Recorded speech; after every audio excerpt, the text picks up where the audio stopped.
జై గురుదత్త శ్రీ గురుదత్త. ఓం సాయిరాం. శ్రీ గురు చరిత్ర. శ్రీ గణేశాయ నమః. శ్రీ సరస్వత్యై నమః. శ్రీ గురుభ్యో నమః. నామధారకుడు సిద్ధయోగికి నమస్కరించి, స్వామి, ఈ గోకర్ణ క్షేత్ర మహిమ ఇంకొంచెం విపులంగా వివరించండి. మన దేశంలో ఎన్నో పుణ్యతీర్థాలు ఉండగా శ్రీపాద స్వామి ఈ క్షేత్రాన్నే ఎందుకు ఆశ్రయించారో చెప్పండి అని వేడుకున్నాడు. అప్పుడు సిద్ధయోగి ఇలా చెప్పారు. పూర్వం ఇక్ష్వాకు వంశంలో మిత్రసహుడను పేరుగల రాజు వేదమార్గ తత్పరుడై రాజ్యాన్ని ధర్మంగా పాలిస్తుండేవాడు. ఒకనాడతడు అడవికి పోయి క్రూర జంతువులను వేటాడుతూ ఒకచోట భయంకరుడైన ఒక రాక్షసుణ్ణి చూచాడు. రాజు అతని మీద బాణాలు వేయడంతో ఆ రాక్షసుడు నేలకూలి ప్రాణాలు విడుస్తూ తన సోదరుని పిలిచి రాజుపై ప్రతీకారం తీర్చుకోమని ఆదేశించాడు. అతని సోదరుడు తన రాక్షసమాయ చేత ఒక సామాన్య మానవ రూపంలో రాజు వద్దకొచ్చి ఎంతో వినయంతో అతనికి సేవ చేయసాగాడు. ఒకరోజు ఆ రాజు తన ఇంట పితృశ్రాద్ధానికి వశిష్ఠాది మహర్షులను భోక్తలుగా ఆహ్వానించాడు. ఆనాడు ఆ కపట సేవకుడు వంటలో రహస్యంగా నరమాంసం కలిపాడు. భోజన సమయంలో వశిష్ఠ మహర్షి అది తెలుసుకొని రాజుపై కోపించి, రాజా, నీవు మాకు నిషిద్ధమైన నరమాంసం వడ్డించావు గనుక నీవు బ్రహ్మరాక్షసుడు అవుతావు అని శపించాడు. ఆ ముని తనను నిష్కారణంగా శపించినందుకు రాజు కోపించి ఆయనకు ప్రతిశాపం ఇవ్వబోతుంటే పతివ్రత అయిన అతని భార్య దమయంతి అడ్డుపడి గురువును శపించబోనడం మహాపాపమని హెచ్చరించి ఆ శాపజలాన్ని తన పాదాలపైనే పోసుకోమని ప్రార్థించింది. రాజు తన కోపాన్ని నిగ్రహించుకుని శాపకల్మషమైన అపవిత్రమైన తన చేతిలోని జలాన్ని తన పాదాలపై పోసుకుని వశిష్ఠ శాపం వలన బ్రహ్మరాక్షసుడై పై కారణంగా కల్మషపాదుడనే పేరు గ్రహించాడు. అప్పుడు శాప విముక్తికై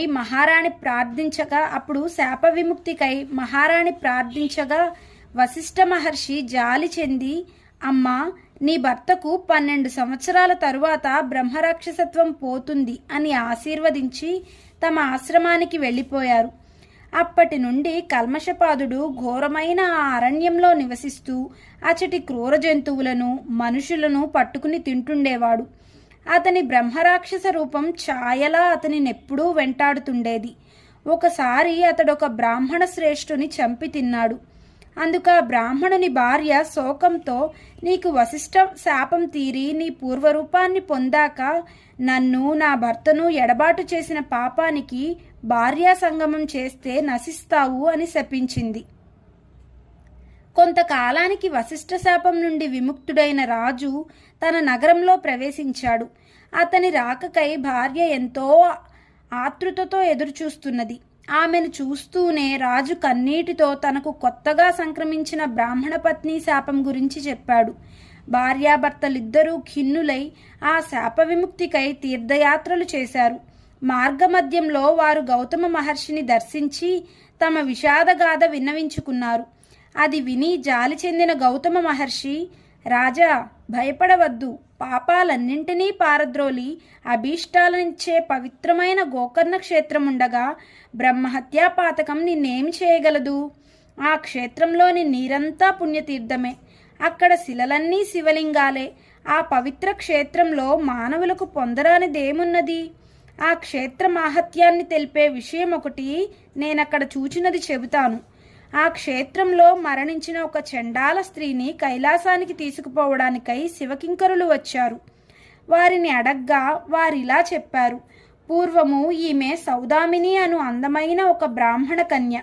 ఆమెకు యుక్త వయస్సు దాటిన తరువాత ఆలస్యంగా ఒక పేద బ్రాహ్మణునితో ఇష్టం లేని వివాహం బలవంతంగా చేశారు.